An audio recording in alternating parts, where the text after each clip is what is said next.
Morning Trade Live. Let's focus on AMD. The company announced a multi-billion-dollar partnership with OpenAI to collaborate on AI data centers that will run on AMD processors. This morning's move, the stock is trading at its highest level since March of 2024 and is up more than 170% from its April tariff-induced low point. Quite a move. That's the focus of the morning trade this morning. Joining us now for a closer look is Schwab Network host Marley Kayden. Nice to see you there. Happy Monday, Marley, and a happy Monday for AMD. It looks like quite a nice rally. What do we need to know about this deal with OpenAI? Yes, a very, very happy Monday for AMD, Sam. So far, shares up 26% right now, spiking more than 30% in pre-market trading when this deal was announced. So AMD reached a deal with OpenAI that could ultimately give the ChatGPT maker a 10% stake in the chip-making company. OpenAI will deploy 6 gigawatts of AMD's Instinct GPUs to power its artificial intelligence infrastructure. That first gigawatt deployment of those AMD chips is set to begin in the second half of 2026, so we're about a year out. Under the agreement, OpenAI will work with AMD, quote, as a core strategic compute power to drive large-scale deployments of AMD technology, starting with the AMD Instinct MI450 series and rack-scale AI solutions, and then extend to future generations. So this deal will include future iterations of their chips as their technology develops. It will just begin to start with those Instinct chips. And then I mentioned part of the deal could include up to 10% of AMD. That's because AMD has issued OpenAI a warrant for up to 160 million shares of AMD common stock.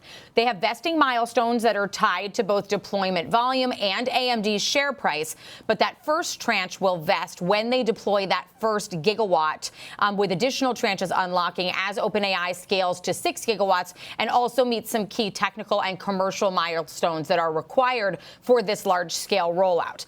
If they do exercise that full warrant, they meet all of those milestones, it would equal about a 10% stake in AMD based on the current numbers of shares they currently have outstanding. Now, you mentioned this is a multi-billion-dollar deal. The exact dollar amount of the deal isn't known. We just know from OpenAI's CEO Sam Altman because he referred to it as a deal that was worth billions. So that's all the details that we have at this point. But your shares skyrocketing up 26.5% right now.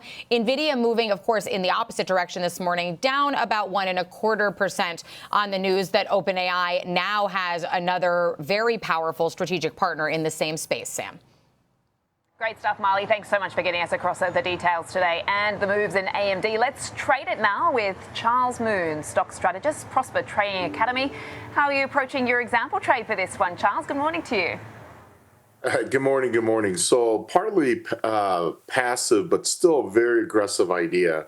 One of the things that I'm really worried about AMD is that they're going to make a price action move very similar to Oracle, where Oracle had substantial gains overnight after earnings and really just started getting weak for, weeks upon weeks. So that's a little bit of a concern with AMD. However, the news is very different. OpenAI, everything that they've been touching has been pretty much golden. Anything that they have affected in relation as competition has been devastating. So with AMD, I'm looking to take a fairly aggressive approach with a little bit of time. I like the October 24th, 240 strike, October 31st, 235 strike. This is a call spread diagonal. I'm going to be looking to get it at around 285 or lower.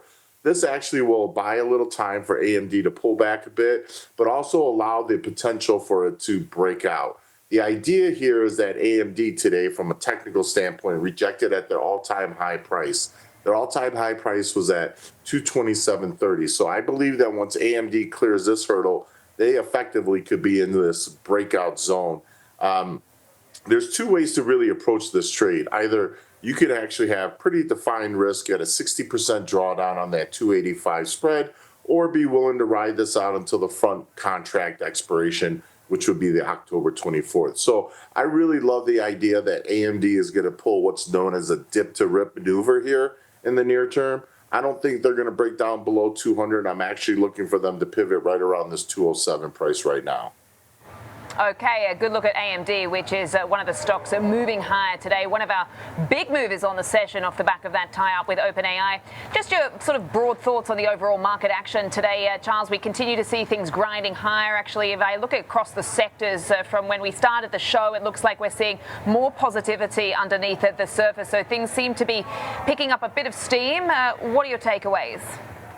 Well, it's not surprising that NVIDIA is down on this news. It affected AVGO as well. And these are two pretty large cap names with pretty strong weighting on the Qs. But, Microsoft is moving higher here, and they're looking really close to being a breakout back towards their all-time highs.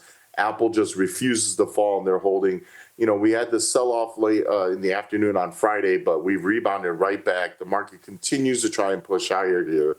The semis are actually really strong today in relation to this news. So, I believe that if AMD pivots and the semis continue to work, if Microsoft could actually break out and then Apple doesn't fall but continue higher, this is just a recipe for this market to continue pushing higher here in the near term. We are in a pseudo breakout formation in the NASDAQ.